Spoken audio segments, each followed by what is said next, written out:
Goeiemôre vriende, dit is vandag maandag die 2de Junie 2025. Lekker naweek agter die rug. Lekker bazaar gehad, sommer net so lekker by mekaar gewees. Is altyd lekker om sommer soos vriende en familie net saam te wees. Op 'n ander manier as wat ons op Sondag in eredienste by mekaar is as die kerk van die Here in die kerkgebou. So dis altyd vir my so wonderlik. Dit is so wonderlik om te sien ongelooflik mense saamwerk, hoe daar liefde is, hoe mense uit hulle harte uit gee, bedien. Ag, dis net vir my 'n groot voorreg om deel te wees van so 'n wonderlike gemeente. Net so, liewe vriende, ek's nie 'n jaar of 2 alleen nie, ek sal 33 jaar hê en vir 33 jaar is dit al so 'n amazing geskenk wat die Here vir my gee en vir ons almal gee om vir ons die belewenis te gee om aan so 'n gemeente te behoort. 'n Gemeente wat bestaan uit verhoudinge, 'n gemeente wat bestaan, vriende, waar ons met liefde na mekaar kyk, waar ons nie altyd al die antwoorde op goed het nie, maar waar ons vir mekaar sê, Here, hier is ons in ons swakheid en ons broosheid. Ons kom buig voor U. Wees U asseblief met ons en loop U asseblief die pad voor ons uit. So dit was 'n wonderlike naweek. Kom ons raak sommer so stil vir die week wat voorlê. Here, ons is besig in hierdie week om op te beweeg na 'n Pinksterfees toe. Ons het vanaand ons eerste Pinksterdiens wat ons het in die Anglikaanse kerk. Here, ons kom vra ek vir U om dit in die besonderste seën waar ons tema is, the cost of discipleship. Here, dat ons ook sal besef en beleef, wat is die koste daarvan om U kind te wees? Wat is die koste daarvan om U te volg? Here, dat ons dit ook baie mooi sal gaan bereken.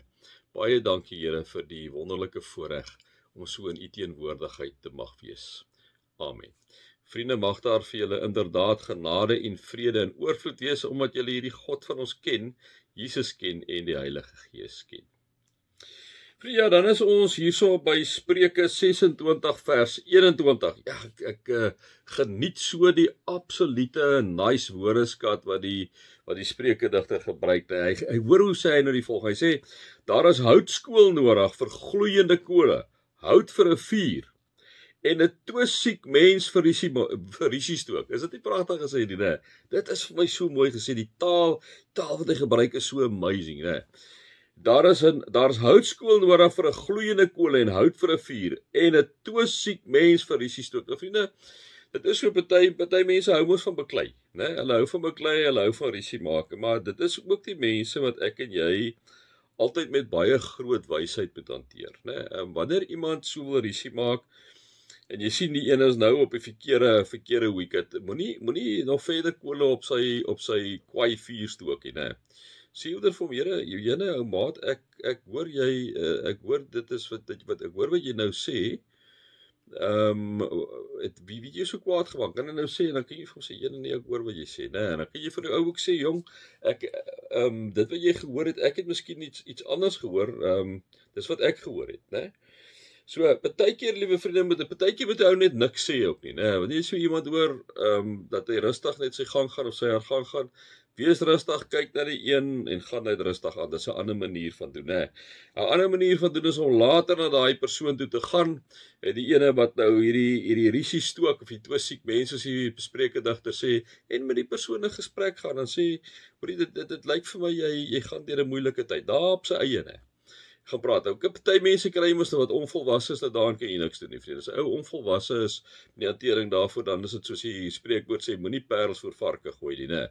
Dan moet 'n ou maar net daai ou los, dat hy homself uitbak in die openbaar, né?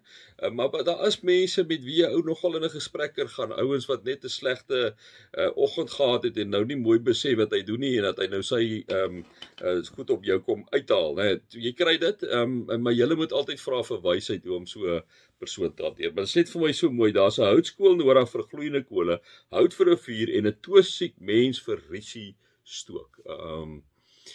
En dan gaan hy aan, want dit is baie keer die risie stook begin by 'n geskinder, né? Skinder is baie sleg. Ons moet verskriklik mooi kyk daarna. Hier staan, 'n geskinder is soos lekker kos. Mense sluk dit so maklik. En vriende, ons moet altyd vir mekaar vra, en ons almal is mos nou maar in 'n mate baie keer skuldig hier, né? As dit wat ek sê oor daardie persoon, sal ek dit sê as daai persoon by my is. Ek dink dis die lakmoestoets. So ek wil julle uitdaag en ek wil myself uitdaag. Kom ons kyk hierdie week dat as jy iets oor iemand sê, skinder goed. Julle verstaan nou wat ek sê. Sê die mooi goed oor die persoon, sê die positiewe goed oor die persoon. En ek dink as ons dit doen, dan sit ons die kroon op die ander persoon se kop. Jy voel altyd goed oor jouself, want jy weet tog, wanneer 'n ou skinder en wanneer jy sleg praat van iemand, dan jy voel ook nie so lekker nie, nee. Ek bedoel, jy kyk sommer na jou foon, as hierdie foon nie nou miskien 'n bietjie aan, wat ek nou iets gesê het, en 'n ander persoon miskien gehoor het, jy voel nie lekker nie, nee. Dit doen jou nie goed nie. So kom ons probeer hierdie week, en ons kyk elke dingetjie wat ons praat, so dit moet 'n intentionele besluit deur julle wees, elke dingetjie wat ons praat, kom ons sê vir mekaar, is dit goed of is dit sleg? En kom ons help mekaar en ondersteun mekaar daarin. Mag julle God se liefde ervaar, mag julle inderdaad, liewe vriende, Jesus se genade ervaar in die Heilige Gees se teenwoordigheid. Amen.